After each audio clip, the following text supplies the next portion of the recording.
shadow knows.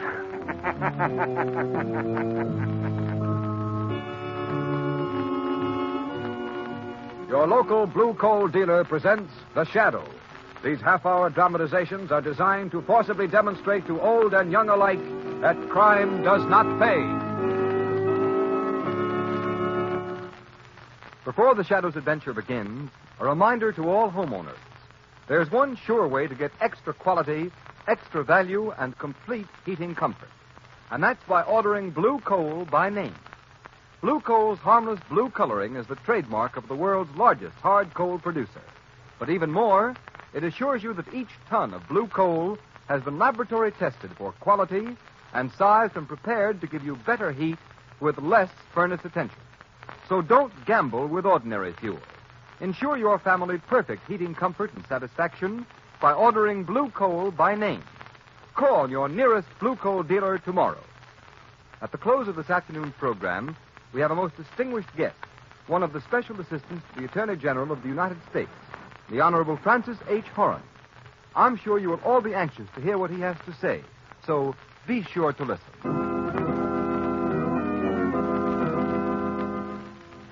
The Shadow, mysterious character who aids those in distress and helps the forces of law and order, is in reality Lamont Cranston, wealthy young man about town. Cranston's friend and companion, the lovely Margot Lane, is the only person who knows to whom the unseen voice belongs.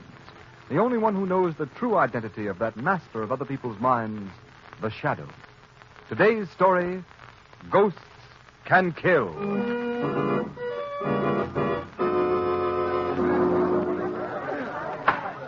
Court will come to order. Proceed, Mr. District Attorney. Your Honor and gentlemen of the jury, you have heard the evidence against this man, Ralph Gorman. 3 eyewitnesses of unimpeachable character saw him commit the murder. He was caught at the scene of the murder with a gun in his hand. It is the duty of the jury to convict him.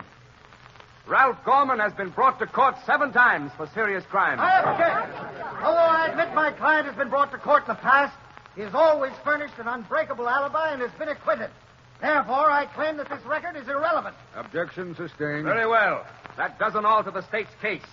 In this instance, the accused has no alibi.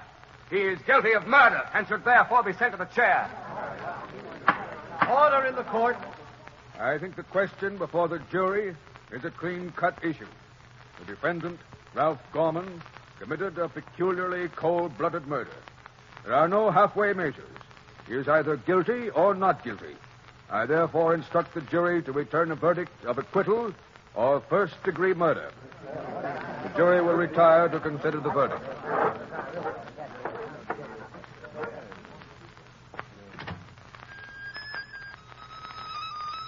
The prisoner will cease this disturbance at once.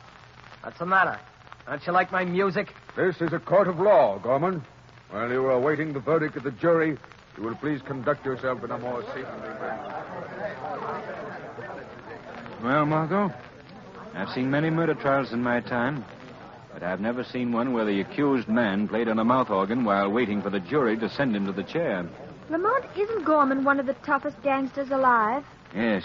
In my estimation, Ralph Gorman is public enemy number 1, Margot. Yet he's never been caught and sent to prison, Lamont. You heard that in the testimony. Well, he's been caught often enough.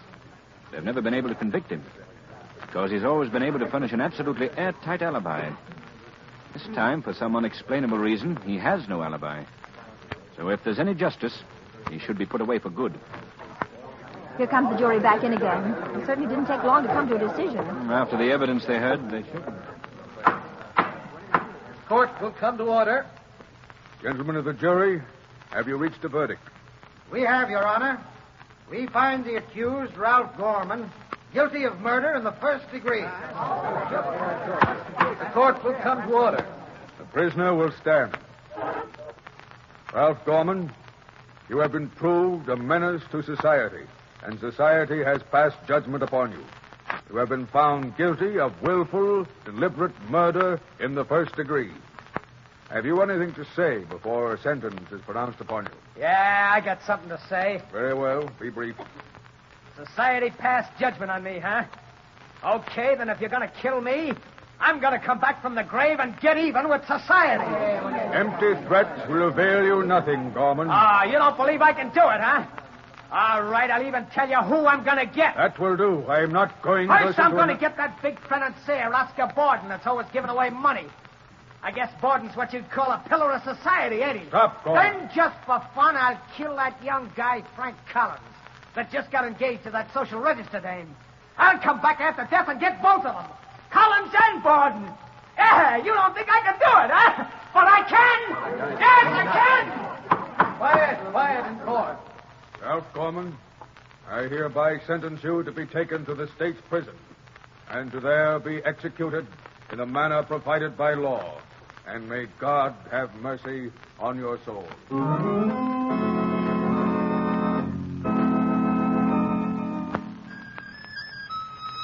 Hey, get it, will you, Gorman? Bad enough being in prison without having to listen to that. Lay off the music, will you? Come on, shut up, Hey, what's going on here? Hey, listen, guys, make that guy Gorman stop playing that mouth organ. He's driving us all nuts in here. What's he think this is, Carnegie Hall? No, I don't think this is Carnegie Hall. It's the death house. And you guys are in it just like me. Stop it! Stop it, you guys! Or you'll all get solitary. Gorman, you've only been allowed to keep your mouth organ as a special favor. If you're going to make trouble, I'll have to take it away from you. Have a heart, will you? That's all the fun I get. Fun? He's driving us nuts. Oh, why do you care, buddy? They're burning me tonight. Tomorrow it'll be quiet around here. Quiet as the grave. Listen, Gorman, you'd better keep quiet. The warden will be here in a minute. The warden. What do I care for the warden? He can't do any more than give me the hot seat, and he's doing that anyhow. Here comes the warden now. What's all the disturbance in here, guard? It's Gorman, Warden. He was... Hey, did you hear from the governor, Warden? Yes. I'm afraid I've got bad news for you, Gorman. Governor Roberts has refused to do anything about your case. And they're going to burn me tonight, huh? I'm afraid so. Looks like society put the finger on me. Just like the judge said.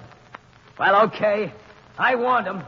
Like I said in court, within a week, the millionaire Oscar Borden and Frank Collins are going to be dead. Don't talk like that, Gorman. You'll see.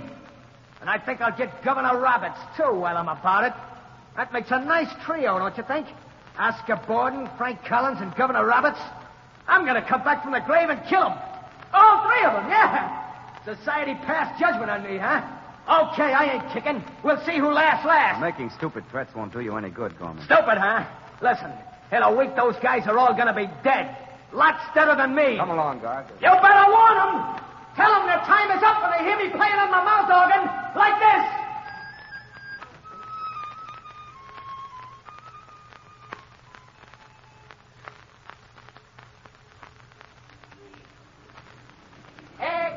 Extra, hey, read all about it. Ralph Gorman electrocuted. Ralph Gorman threatens life of Oscar Borden, Frank Collins, and Governor Roberts before he dies. Gorman executed. Hey, read all about it. Extra.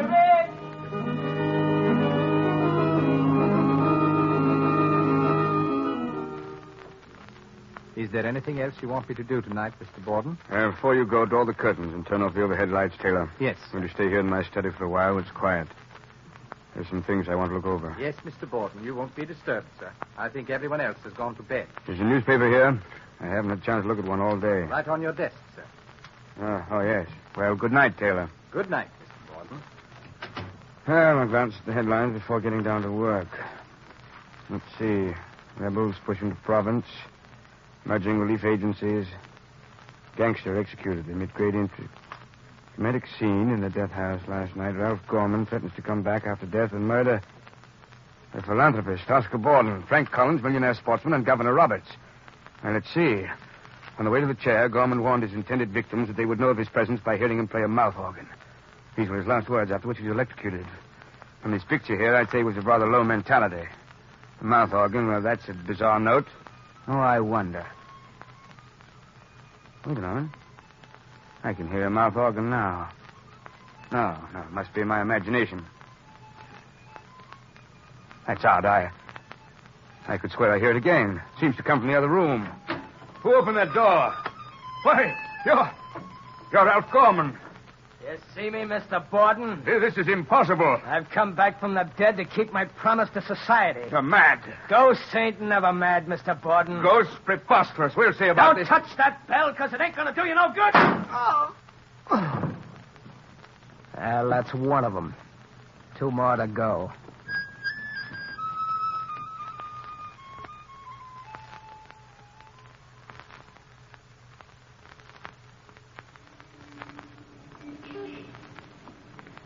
Well, Lamont, as long as you just seem to be walking me around the streets aimlessly, you might at least answer my questions. What do you think of those threats? Threats? What threats, Margot? The threats made by Ralph Gorman last night before he was executed. Oh, I wouldn't give them a second thought. 6-year-old child knows it's impossible to come back from the dead and murder people. The Oscar Borden murdered, famous philanthropist found in his study, shot to death. Yes, I hear it too. Boy, give me a paper. Yes, sir. Keep the change, son. Oh, thank you, sir. Taxi. Yes, sir. Where are you going, Lamont? I think this will bear a little investigating. I'll see you later, Margot. I'm going to drop in on the scene of the crime. Our friend Commissioner Weston should be there.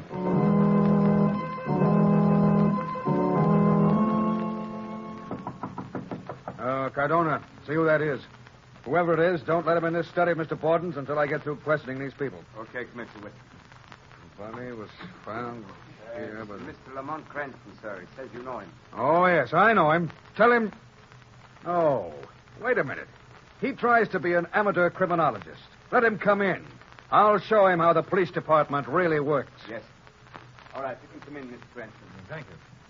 Commissioner Weston. How do you do? I just happened to be passing by the Borden house, and I thought you might be here. Well, Cranston, you want to test some of your amateur theories on crime, I suppose. Always willing to try, Commissioner? Well, you're liable to beat your brains out over this one.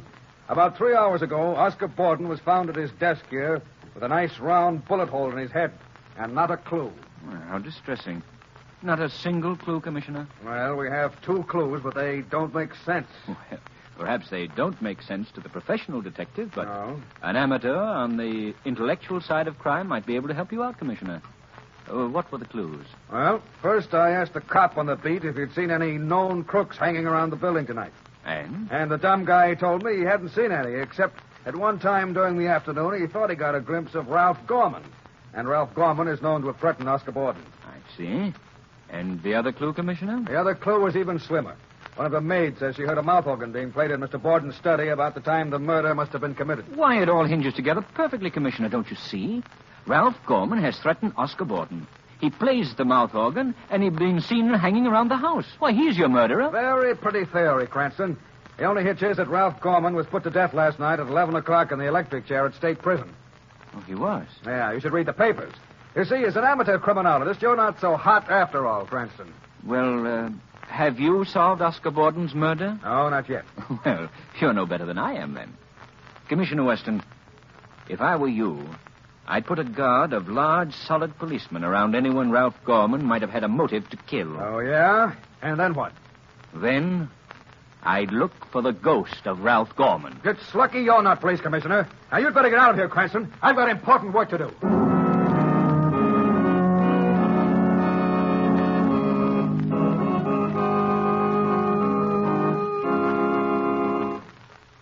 We continue with the second act of Ghosts Can Kill in just a moment.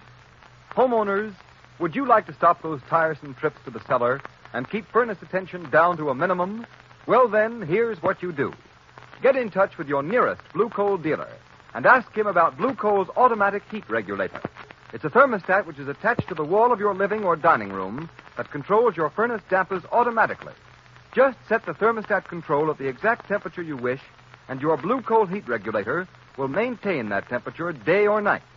You know yourselves how costly and dangerous to health overheating the house can be. But a heat regulator will ensure you steady, even warmth, which is most beneficial to the health of all.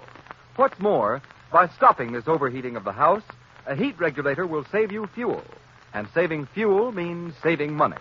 You can own one of these Blue Coal heat regulators for only $18.95 plus a small installation charge. And believe me, it will pay for itself in the time and trouble of constant draft adjustment it saves you. So, call your nearest Blue Coal dealer tomorrow.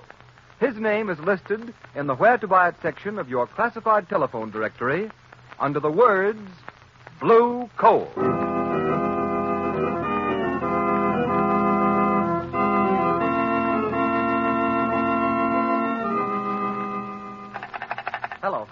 Hello. Oh, I thought we were cut off, darling, but now I tell you, I'm all right. Oh, but Frank, I'm so worried. If only I were in town so I could be with you. But what is there to worry about, darling? Why, those threats that awful man Gorman made against you. Oh, that was just nonsense. I never even knew him, and besides, he's dead. Yes, but Oscar Borden was threatened, too, and he's dead. Oh, now, Ruth, darling, please stop worrying for my sake.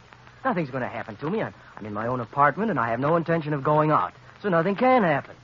Now, you go to sleep and get your beauty rest. You know, you've got to look your prettiest for our wedding Tuesday. Oh, all right, dearest. At least I'll be with you by tomorrow. I'll be down on the 11 o'clock train in the morning. Oh, that's wonderful. And I'll meet you at the station. Good night, darling. Good night. Poor Ruth. I don't know why women get so nervous about... Oh, I wonder who that could be. Hello? Is this Frank Collins? Yes, who's this? This is the Shadow. Oh, the Shadow. Yes, I've heard of you. What do you want? I want to warn you, Collins. Warn you against a death. Whose death? Yours.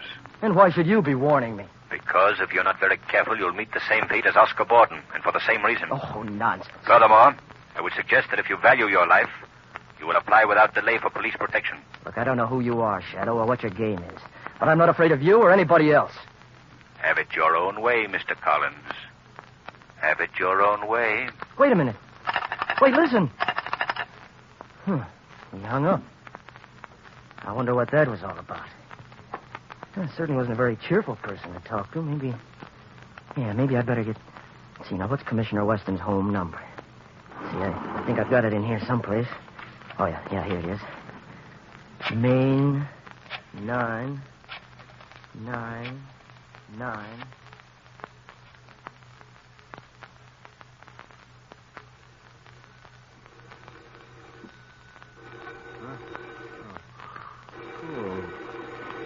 Phone. Who could be calling at this hour?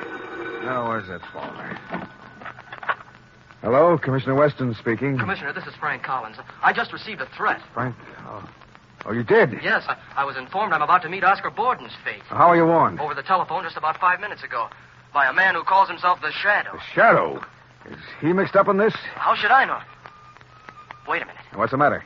I thought for a minute I heard a mouth organ play. Mouth organ? Oh, that's just your nerves, Collins.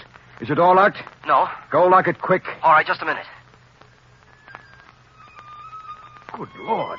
I can hear the mouth organ myself over the phone. Collins! You're too late, Collins. Collins! You should have locked that door before you made the call. It's Ralph Gorman's voice. Collins! Who are you? Maybe you heard of me, Collins. I'm Ralph Gorman. Gorman! Oh, don't shoot! Don't! Oh! Now only one more to go. Operator! This is Police Commissioner Weston. Get me headquarters. Hurry, operator. Hurry!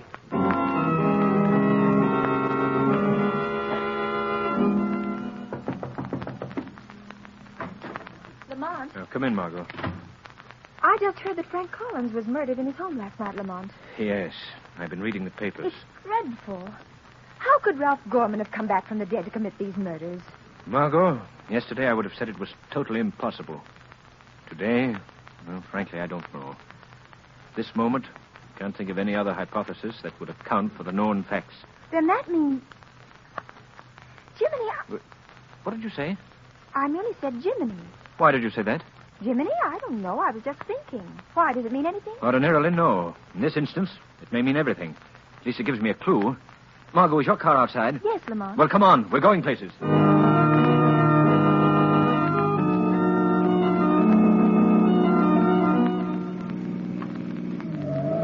Hey, be careful, Margot. Watch how you're driving. You told me to step on it. I thought you wanted to get to the Regal Hotel in a hurry. I do, but I'd like to get there all in one piece. Well, this is a fine time to tell me that. Incidentally, why the Regal Hotel? Governor Roberts is staying there. He's addressing the manufacturers' dinner at the Colossus Club tonight. I'd like to be sure he lives to make it. Oh, Lamont, now you're being mysterious again. Why shouldn't Governor Roberts live to make his speech? Because I have reason to believe he's next on the list, marked for murder. I have an idea that if any attempt is made on the governor's life tonight, it'll probably be tonight. Here's the hotel. You'll just pull up the curb. All right. I said up to the curb, dear, not over it. Oh, I think you're horrid. If I'm not mistaken, so will somebody else before the night's over. Well, goodbye, Margot, and thanks for the ride.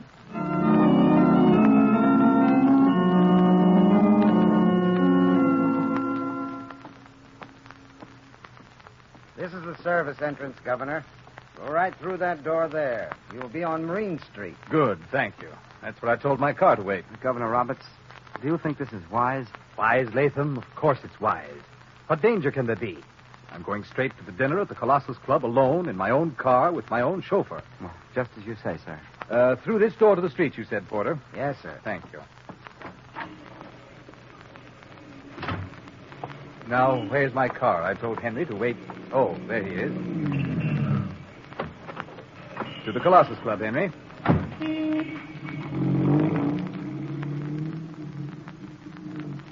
Henry, this is the most preposterous thing I ever heard of in my life. What's our police force turning into? A bunch of old women? Ralph Gorman? Of course I couldn't pardon him. The man was guilty. But he certainly can't come back from the dead, can he, Henry? All this cock and bull story about playing a mouth organ, you don't believe... Henry, what's making that noise? Henry, did you hear me? Henry, what's the matter with you? This isn't the way to the Colossus Club. You're heading for the river. Stop the car. Henry, Why, you're not Henry. That's right, I ain't Henry, Governor. Don't you remember me, Ralph Gorman? Ralph Gorman? No. No, it's not possible. Well, you see me, don't you? And you remember how I used to play the mouth organ in the death house? Like this. Stop the car. Let me out. I'll let you out, all right, in 10 feet of water when we get to the river. No. Let me out. You didn't let me out of the chair, did you, Governor? I burned, remember? Well, you'll drown. Stop the car. Stop it, I say. You'll kill us both. You can't kill a dead man, can you, Governor?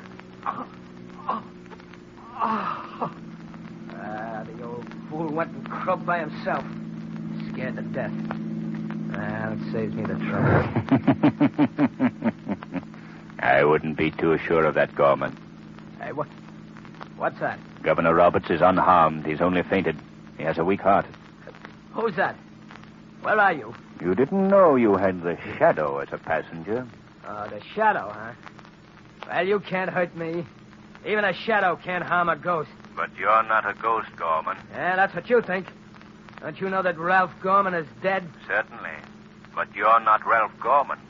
You're his twin brother, Arthur. That's a lie. No, it isn't, Arthur. I went down to the city records office and checked up on the birth certificate.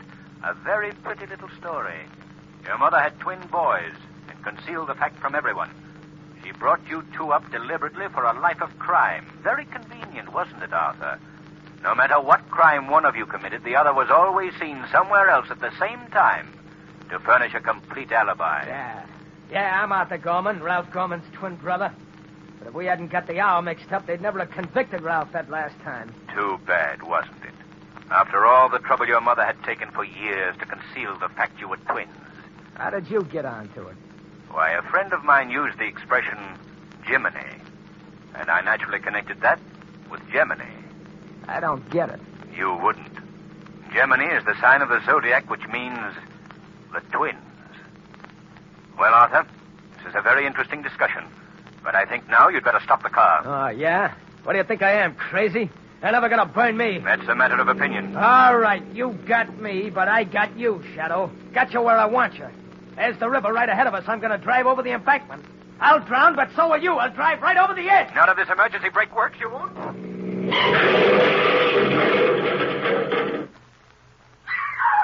Oh, my Lord. Oh, what happened? Boy, look at that smash. Oh, those drunken drivers, they ought to be put in jail. He ran head on into the warehouse wall there. Did you see Two him? men in there. Here's the doctor. Let me through. Let the There they doctor are, Jack. stand I see. back. Stand back, please.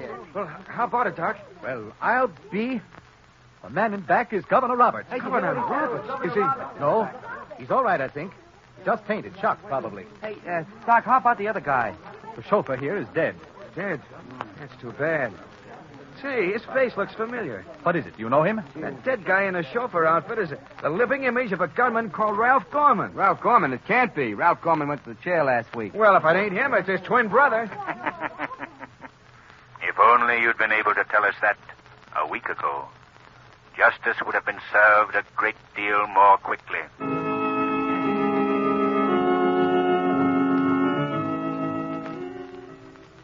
In a moment, we shall introduce our distinguished guest, one of the special assistants to the Attorney General of the United States, the Honorable Francis H. Horan. But first, here's John Barclay, Blue Coal's heating expert, with some money-saving hints on furnace care and attention. Thank you, Ken Roberts, and good afternoon, friends. Last week I discussed the three factors which cause heat to be lost up the chimney and how they can be corrected. This afternoon I want to tell you about another common cause of wasted coal and heating inefficiency, namely ash pit loss. Ash pit loss means the unburned or partially burned coal which falls through the grates into the ash pit. This loss is due simply to shaking the grates too often and too vigorously. Don't shake the fire every time you throw on fresh coal. Let that depend on the weather outside. And when you shake the grates, stop immediately when you see the first red glow in the ash pit. If you think you're not getting full value for your heating dollars, here's what you do. Call your neighborhood blue coal dealer. He'll be glad to have a trained John Barclay heating expert inspect your furnace. Remember, there's no charge or obligation on your part. So feel free to call on your blue coal dealer. I thank you.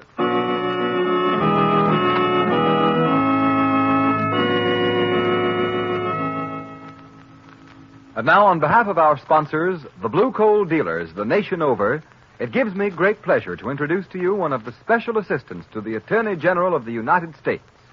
Ladies and gentlemen, the Honorable Francis H. Horan. Thank you, Mr. Robert.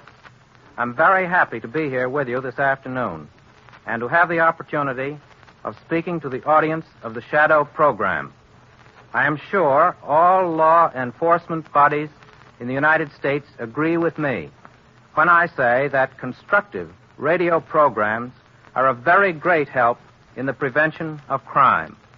I can't emphasize strongly enough how important it is to prove, particularly to growing boys, the truth that crime in any form does not pay.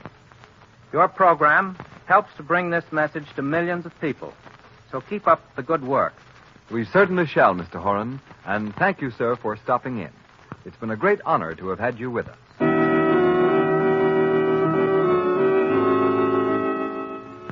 Today's program is based on a story copyrighted by the Shadow magazine. All the characters and all the places named are fictitious. Any similarity to persons living or dead is purely coincidental. The Shadow magazine is now on sale at your local newsstand.